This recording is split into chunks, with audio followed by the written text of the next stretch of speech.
Fascist হোক আপনারা চান? এক দল আরেক দলকে নিশ্চিহ্ন করার রাজনীতিতে মেতে উঠুক, এটা আপনারা চান? আমরা বাংলাদেশকে আদল দিয়ে সাজাতে চাই। আমরা এই 56,000 বর্গ মাইলের প্রতিটা ইঞ্চি মাটিকে কোরআনের আইন দিয়ে সাজাতে চাই। রাজি আছেন আপনারা? কারা কারা রাজি দেখান হাত তোলে আল্লাহকে।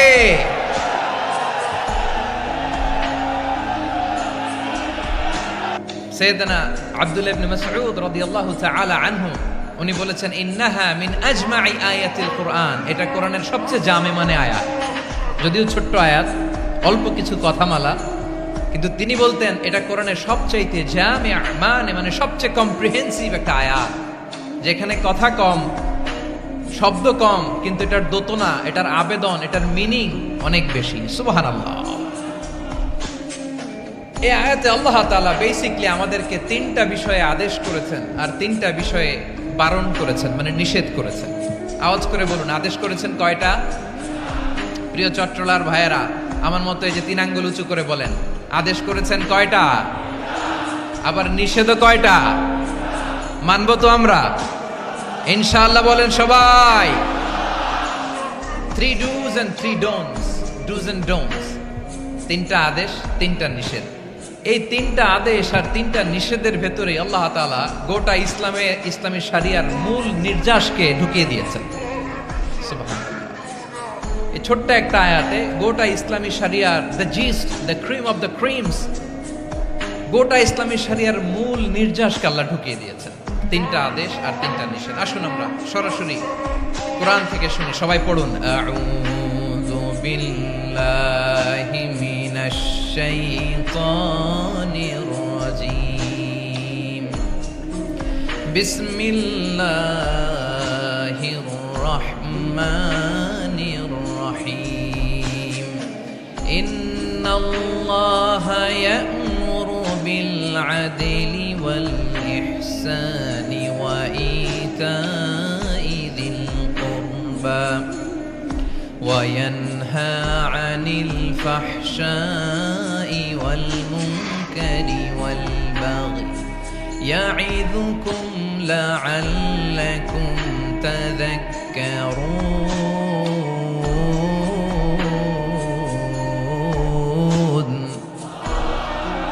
আল্লাহ তাআলা ইরশাদ করছেন, ইন্নাল্লাহা ইয়া'মুরু বিল আদলি ওয়াল ইহসান, নিশ্চয় আল্লাহ তাআলা তোমাদেরকে ন্যায় বিচারের আদেশ দেন, সদাচরণের আদেশ দেন, নিকটাত্মীয়দেরকে দানের আদেশ দেন।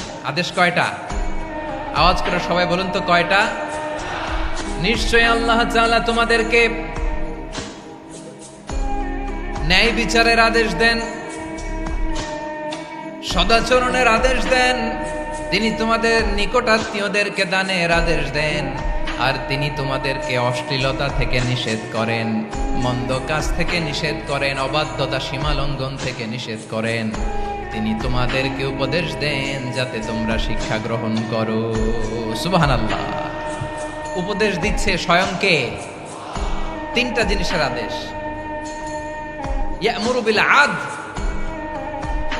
সুবিচার, ন্যায় বিচারের আদেশ তিনি দেন। ইহসানের আদেশ দেন, যাতে আমরা ইহসান করি, একে অপরের প্রতি সুবিচার করি, মহানুভবতা দেখাই, অনুগ্রহ দেখাই, আর নিকট আত্মীয়দেরকে যেন আমরা দান করি। এই 3টা আদেশ তিনি দিয়েছেন। আর কোন 3টা জিনিস থেকে তিনি বারণ করেছেন? অশ্লীলতা, ফাহশা, মুনকার, মানে সব মন্দ আর অসৎ কাজ, এগুলো থেকে তিনি আমাদেরকে বারণ করেন।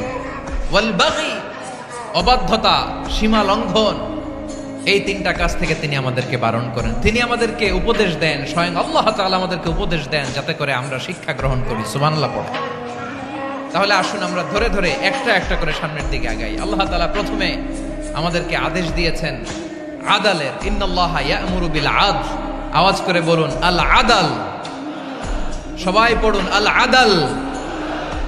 আমরা উর্দু জানি, হিন্দি জানি, অনেকে ইংরেজিও জানি, কিন্তু আরবি শব্দগুলো আমাদের মুখ দিয়ে বেরোতে চায় না। আওয়াজ করে বলুন আল আদাল। মাশাআল্লাহ। ইন্নাল্লাহা ইয়া'মুরু বিল আদল। আল্লাহ তাআলা আমাদেরকে আদলের আদেশ দেন। আদল অনেকে না বুঝলেও আদালত শব্দটা বুঝবেন। আদালত, আদালত, আদালত বুঝেন না? যেখানে বিচার কার্যের ফয়সালা করা হয়, কোর্ট কাচারি আদালত, এটা তো ভেরি কমন। এটা শুনছেন না সবাই?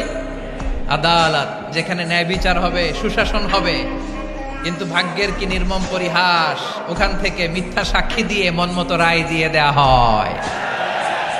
এগুলোর পরিবর্তন হওয়ার দরকার আছে না নাই?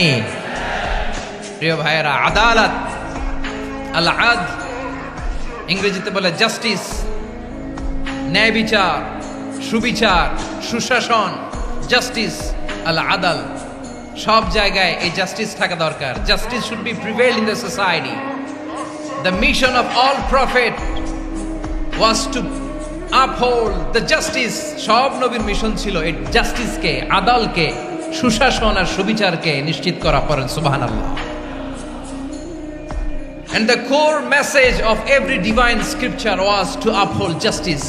পৃথিবীর সব আসমানি কিতাবের মূল শিক্ষা ছিল এই জাস্টিসকে সমাজে এনশিওর করা, সুবিচার, সুশাসনকে এনশিওর করা।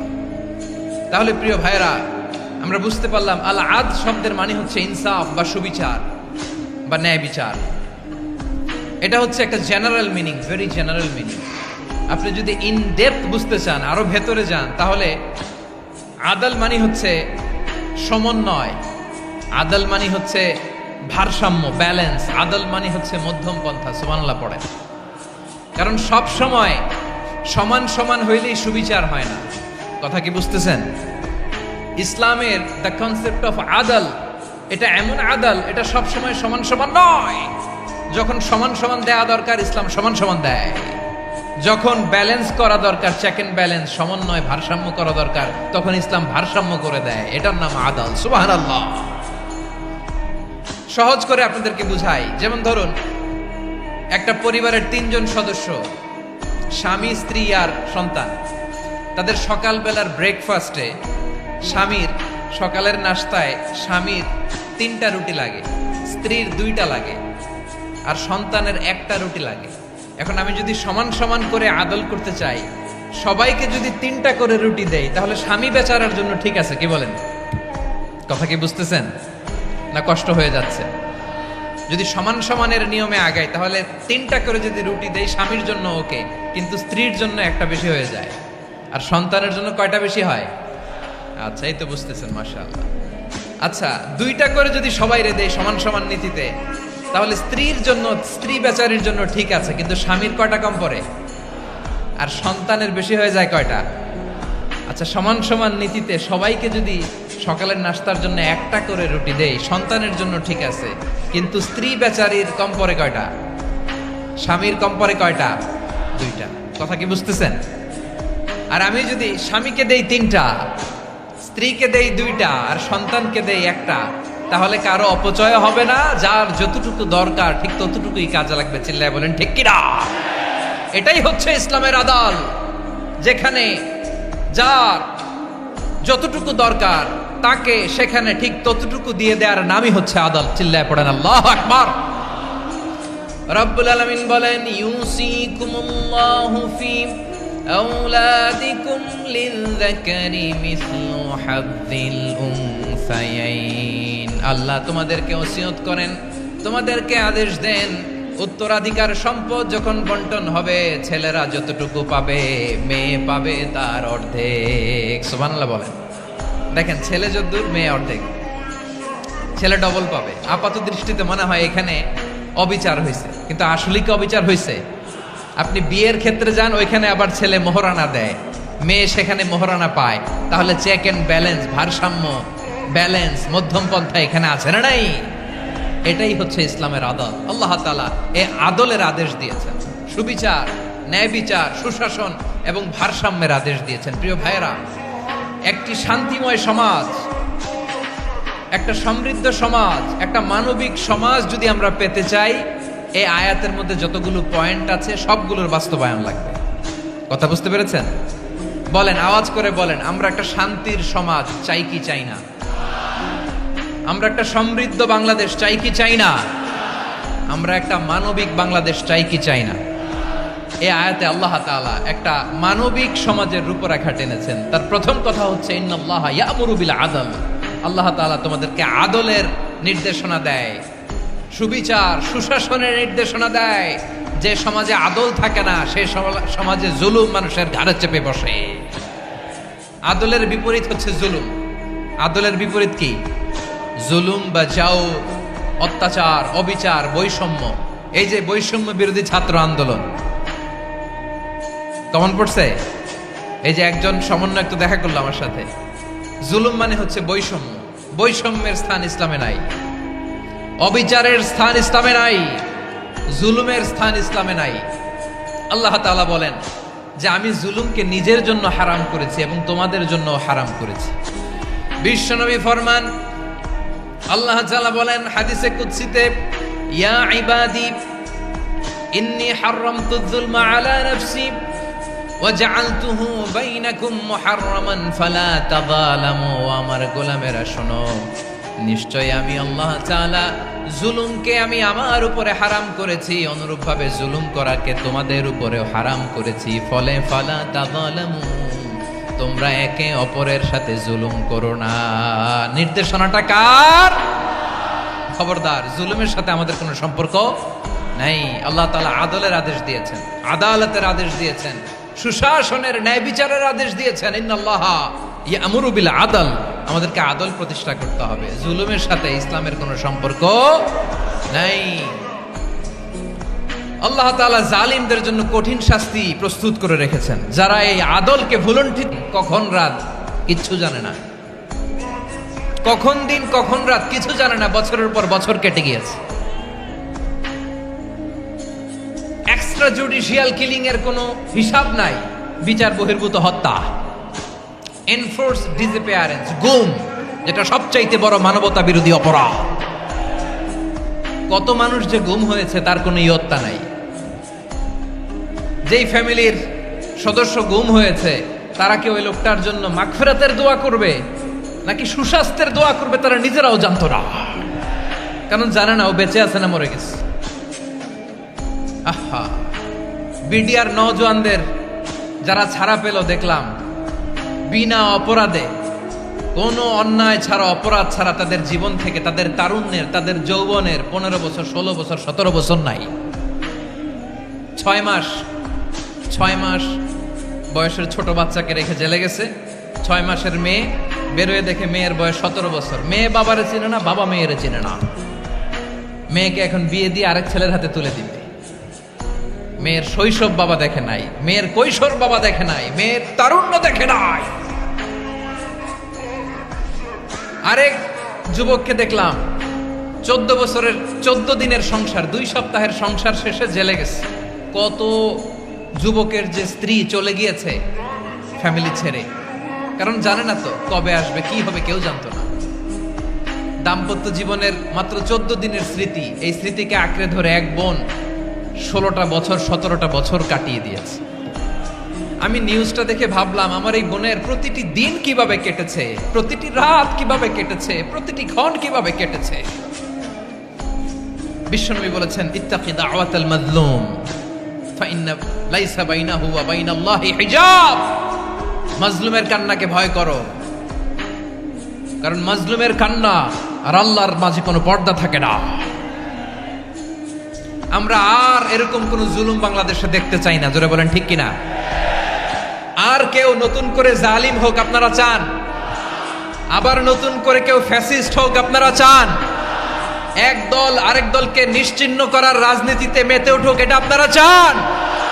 আমরা বাংলাদেশকে আদল দিয়ে সাজাতে চাই। আমরা এই 56,000 বর্গ মাইলের প্রতিটা ইঞ্চি মাটিকে কোরআনের আইন দিয়ে সাজাতে চাই। রাজি আছেন আপনারা? কারা কারা রাজি দেখান হাত তোলে আল্লাহকে।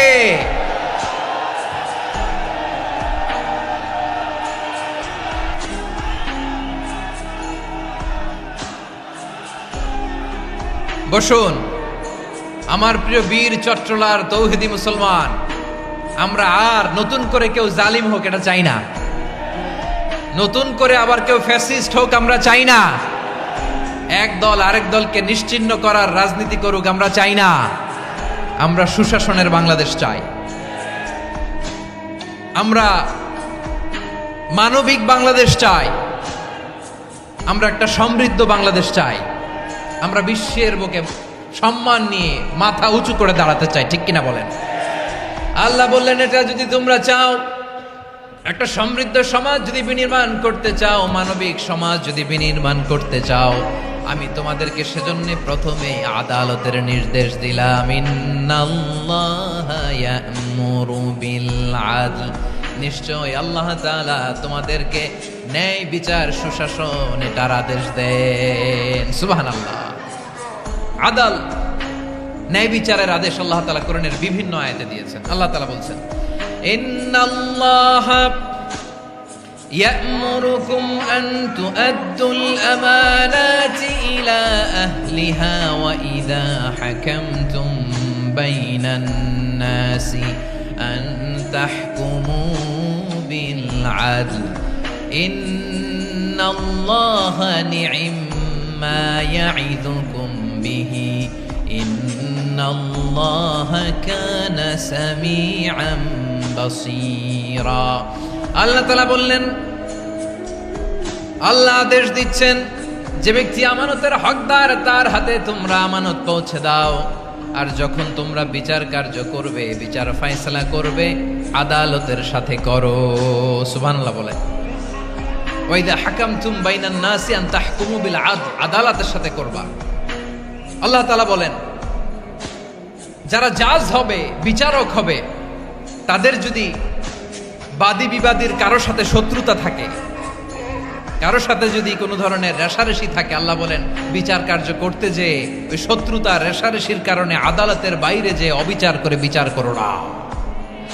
ওয়ালা ইয়াজরিমান্নাকুম শানাআনু কওমিন আলা আল্লা তা'দিলু ই'দিলু হুয়া আকরাবু লিত্তাকওয়া ওয়াত্তাকুল্লাহা ইন্নাল্লাহা খাবীরুম বিমা তা'মালুন।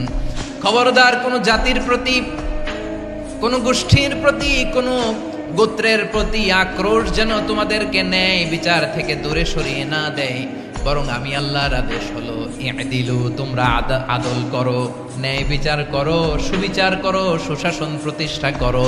হুয়া আকরাবু লিত্তাকওয়া, এটাই তাকওয়ার সবচেয়ে কাছাকাছি। সুবহানাল্লাহ বলে। কোরআনের বিভিন্ন আয়াতে আল্লাহ তাআলা স্পেসিফিকলি ধরে ধরে বিচার করার সময় আমরা যেন আদল করি সেটা বলেছেন। কোরআনের কোন কোন জায়গায় আল্লাহ তাআলা এই আল আদল শব্দটা ব্যবহার করেছেন। আবার একই জিনিস ইনসাফ, সুবিচার, সুশাসন, ন্যায় বিচার, ন্যায় পরায়ণতা বুঝাতে আল্লাহ তাআলা কখনো কখনো আল কিসত শব্দটা ব্যবহার করেছেন। আওয়াজ করে সবাই বলুন আল কিসত। প্রিয় ভাইরা, সবাই আওয়াজ করে আমার সাথে সাথে বলুন আল কিসত। আল্লাহ তাআলা বলেন, ওয়া ইন হাকামতা ফাহকুম বাইনাহুম বিল কিসতি ইন্নাল্লাহা ইউহিব্বুল মুকসিতিন। যখন তুমি বিচার করবে, বিশ্বনবীকে উদ্দেশ্য করে অ্যাড্রেস করে বললেন, নবী হে, ইহুদিরা কোনো বিষয়ে মীমাংসার জন্য যদি আপনার দরবারে আসে, যদি বিচার করতে হয়, খবরদার অবিচার করবেন না। ফয়সালা যেটা করবেন কিসতের সাথে করবেন, ন্যায় পরায়ণতার সাথে করবেন, কারণ ইন্নাল্লাহা ইউহিব্বুল মুকসিতিন, নিশ্চয় আল্লাহ রাব্বুল ইজ্জাত ন্যায় পরায়ণশীলদেরকে বড্ড ভালোবাসেন। সুবহানাল্লাহ বলেন।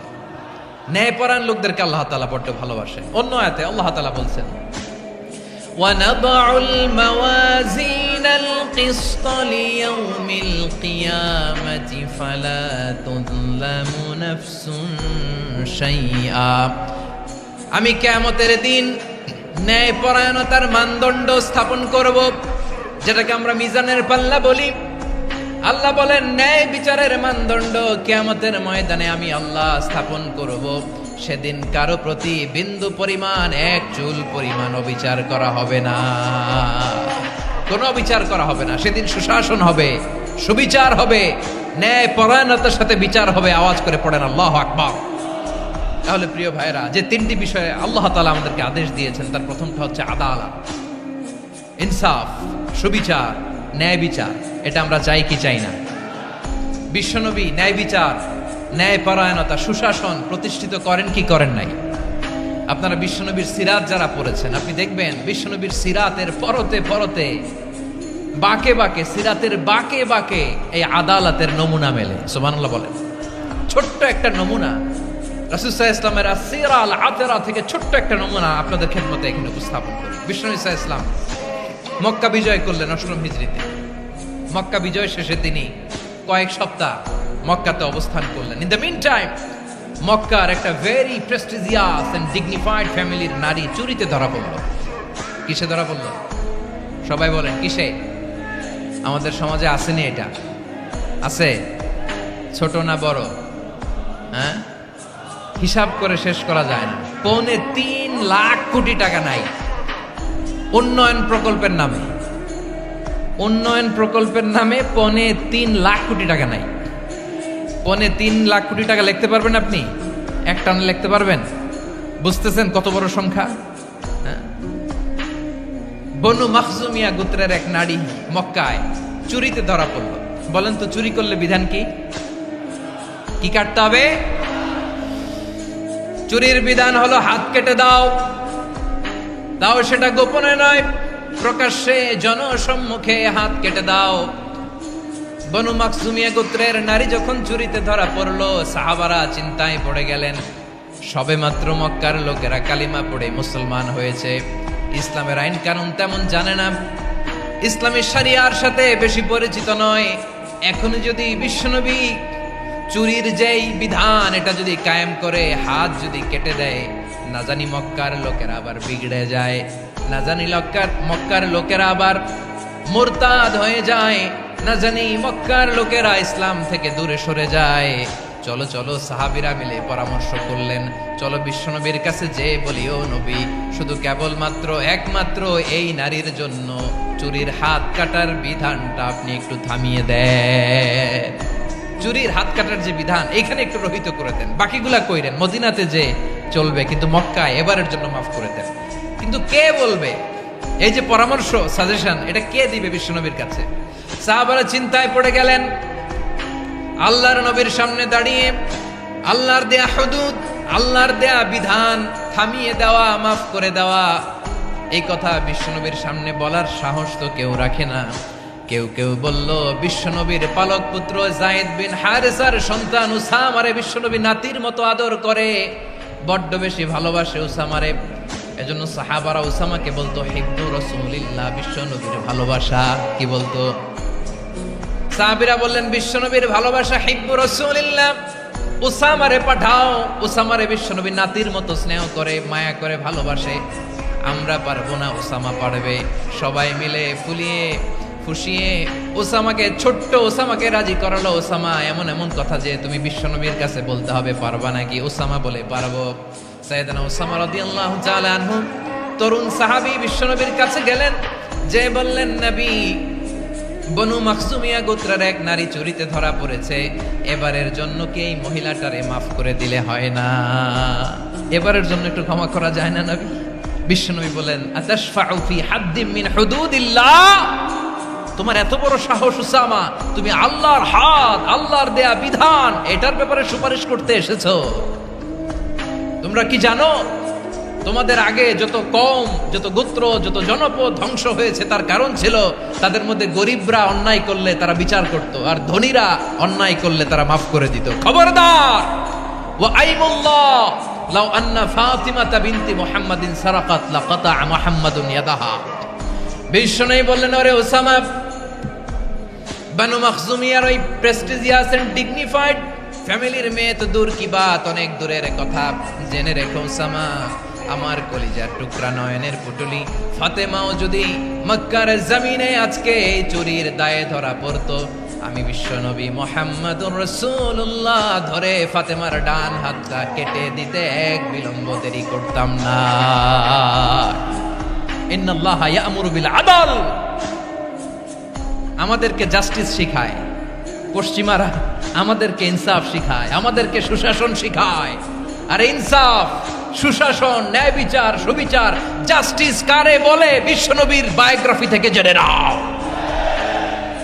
এই ছিল বিশ্বনবী সাল্লাল্লাহু আলাইহি ওয়াসাল্লামের আদালতের নমুনা। আপনি যদি সাইয়েদনা ওমর ফারুকের জীবনের দিকে তাকান,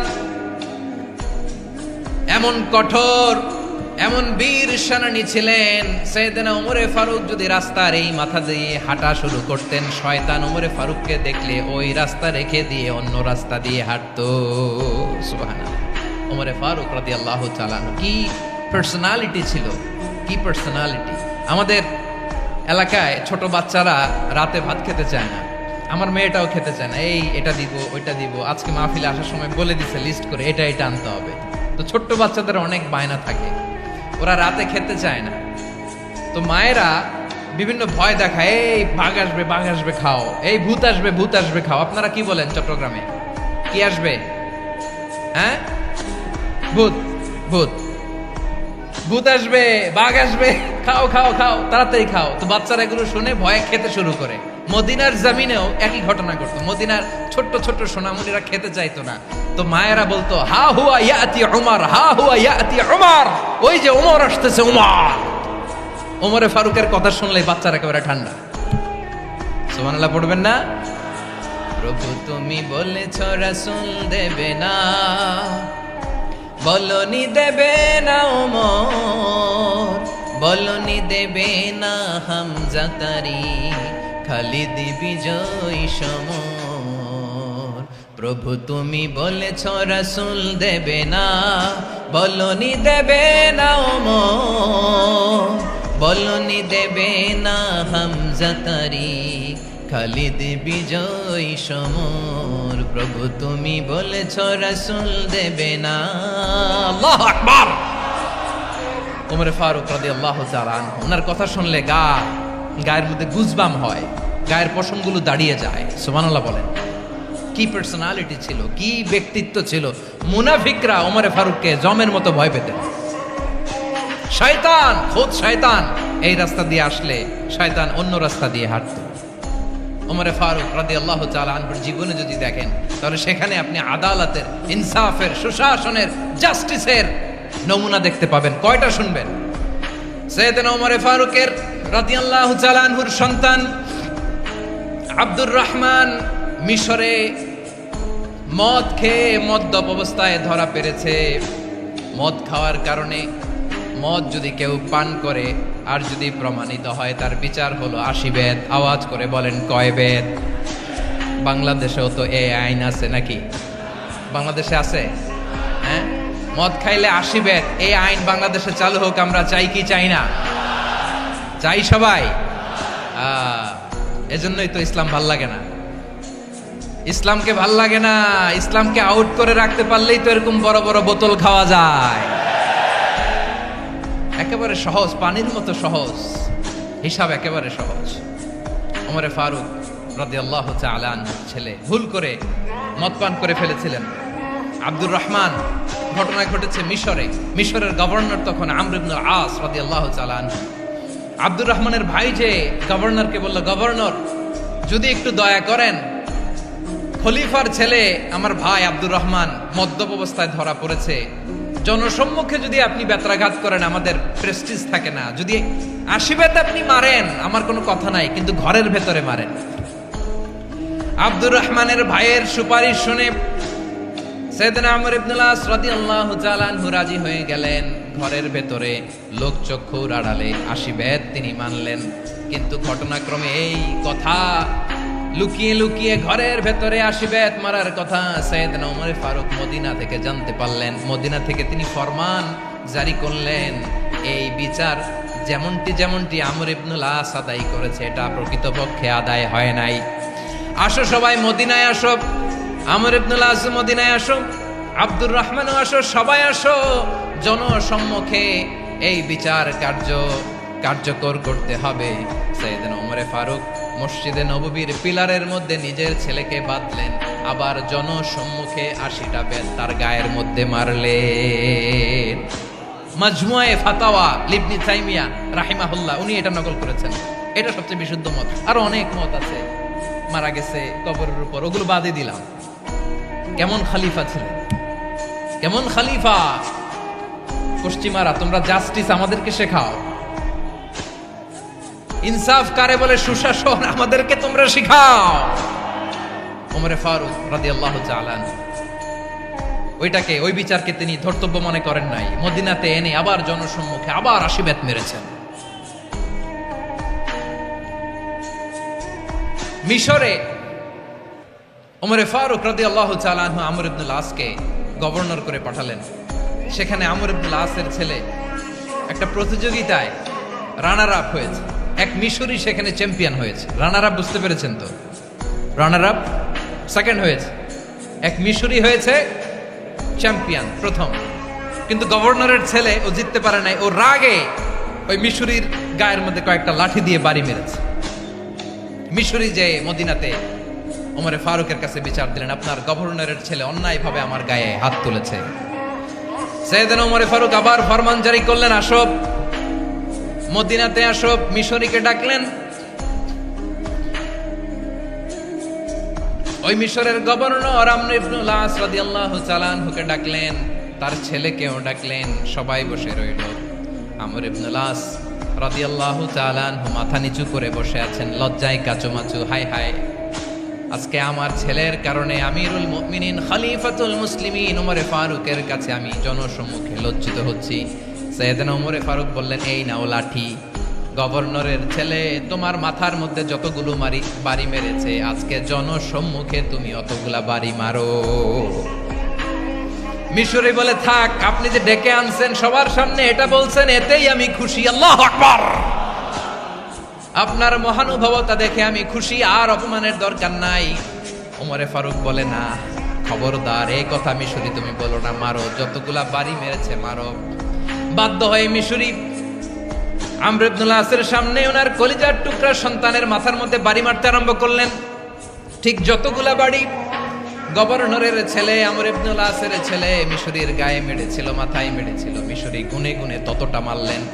এই দৃশ্য দেখে ওমরে ফারুক রেগে মেগে আগুন, রাগের চোটে রাগ সামলাতে না পেরে, আর নিজেকে সামলাতে না পেরে মিশরিরে বললেন, ছেলেরে মারা শেষ হয়ে গেলে এবার বাবার টাক মাথার মধ্যে কয়েকটা বাড়ি মার। রাগের চোটে, আউট অফ অ্যাঙ্গার, রাগের চোটে, যে আমার পাঠানো গভর্নর আমর ইবনুল আস তার ছেলেকে কেন আদব তারবিয়া কেন শিক্ষা দিতে পারে না। ছেলেরে মারা হইলে এবার আমর ইবনুল আসের মাথার মধ্যে দুইটা মারো। এটা রাগে বলেছে, এটা শাস্তি হিসেবে না। সুবহানাল্লাহ পড়ো। তোমরা আমাদেরকে সুশাসন শিখাও, আমাদেরকে সুশাসন শিখাও। বিশ্বনবী বলেন, আদল এটা যেন তেন বিষয় না, এটা দিয়েই মানবিক সমাজ গড়তে হবে। আল্লাহ তাআলা কিয়ামতের কঠিন ময়দানে, যেদিন স্বামী স্ত্রীকে চিনবে না, স্ত্রী স্বামীকে দেখে পালিয়ে যাবে, বন্ধু বন্ধুরে চিনবে না, পীর সাহেব মুরিদরে চিনবে না, মুরিদ পীর সাহেবরে চিনবে না, দলের কর্মী তার নেতারে চিনবে না, নেতা তার কর্মীরে চিনবে না, বন্ধু বন্ধুরে দেখে পালাবে। এই কঠিন মুহূর্তে সূর্যটা মাথার কাছে চলে আসবে, জমিনটা তামার জমিন হবে। আজকের জমিনের মতো নয়। মানুষ ঘর্মাক্ত, ক্লান্ত, শ্রান্ত মাথার মগজগুলো কানের ছিদ্র আর নাকের ছিদ্র দিয়ে বেয়ে বেয়ে পড়বে। বিশ্বনবী ফরমান, কিয়ামতের ওই কঠিন ময়দানে 7 শ্রেণীর ব্যক্তিকে রব্বুল আলামিন তার আরশের নিচে ছায়া দিবেন। তার মধ্যে প্রথম শ্রেণীর ব্যক্তি হলো ইমামুন আদিল। ইমামুন আদিল, ন্যায়পরায়ণ শাসক, যে ইনসাফের সাথে বিচার করে, যে জাস্টিস সমাজে সার্ভ করে, যে সুশাসন নিশ্চিত করে, ওই ইমামুন আদিল। আদিল শব্দটা বুঝছেন না? ইন্নাল্লাহা ইয়া'মুরু বিল আদল। পাইছেন? আদিল। 7 শ্রেণীর ব্যক্তিকে আল্লাহ তাআলা সুশীতল আরশের নিচে ছায়া দিবেন, যেদিন তার দেয়া ছায়া ছাড়া কোনো ছায়া থাকবে না। এর প্রথম হচ্ছে ইমামুন আদিল, ন্যায়পরায়ণ শাসক। চিল্লায় বলেন সুবহানাল্লাহ। আবার বিশ্বনবী বললেন, ইন্নাল মুকসিতিনা ইনদাল্লাহি আলা মানাবিরা মিন নূর আন ইয়ামিনির রহমান। কিয়ামতের দিন যারা ন্যায় পরায়ণ হিসেবে আল্লাহর সামনে দাঁড়াবে, কিয়ামতের দিন রব্বুল আলামিন তার আরশের ডান দিকে ওই ন্যায় পরায়ণ লোকদের জন্য আরশের ডান দিকে একটা নূরের মিম্বারে তাদেরকে বসার সুযোগ করে দিবে।